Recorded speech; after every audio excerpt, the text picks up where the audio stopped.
Eh bien, à la suite de ce journal, on parle de ce torchon qui brûle entre le Cameroun et le Tchad. Hier, la présidence de la République, à travers son secrétaire général, a annoncé à la télévision tchadienne le rappel de son ambassadeur à Yaoundé pour consultation et la pomme de discorde d'un conflit d'intérêts dans le cadre de l'exploitation pétrolière entre les deux États. N'Djamena décrit entre autres l'acquisition des actifs de l'ex-Esso, une filiale du géant américain des hydrocarbures ExxonMobil, par la nébuleuse Savannah Energy, un groupe énergétique malaisien au profit de la SNH. Pour comprendre davantage, nous recevons sur ce plateau Michael Tipkio. Bonjour, bienvenue. Bonjour Monique. Alors, expliquez-nous, qu'est-ce qui a pu susciter la colère du Tchad pour qu'on puisse arriver à cette décision?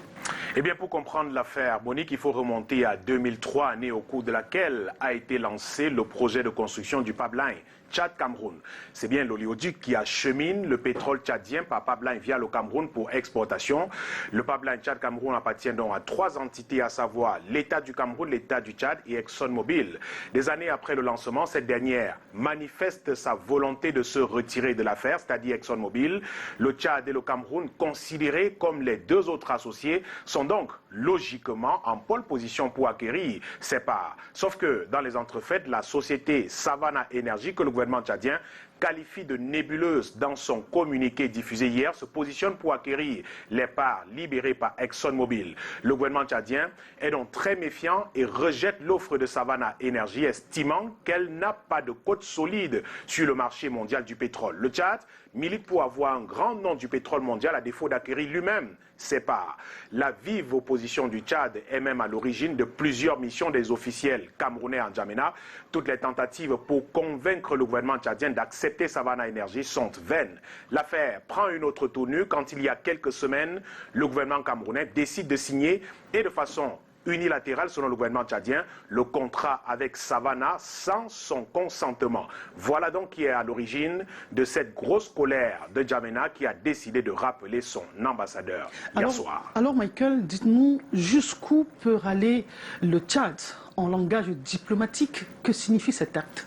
Le rappel d'un ambassadeur par son pays pour consultation est une mesure diplomatique qui consiste à rappeler temporairement un ambassadeur en poste dans un pays étranger pour qu'il puisse rendre compte de la situation politique et diplomatique dans le pays d'accueil à son gouvernement d'origine. En général, le rappel d'un ambassadeur pour consultation est considéré comme une mesure diplomatique relativement courante et ne doit pas être interprété comme une rupture des relations diplomatiques entre les deux pays. Cependant, dans certains cas exceptionnels, rappelons que le rappel d'un ambassadeur peut être suivi d'une expulsion du diplomate du pays d'accueil ou même d'une rupture complète des relations diplomatiques entre les deux pays.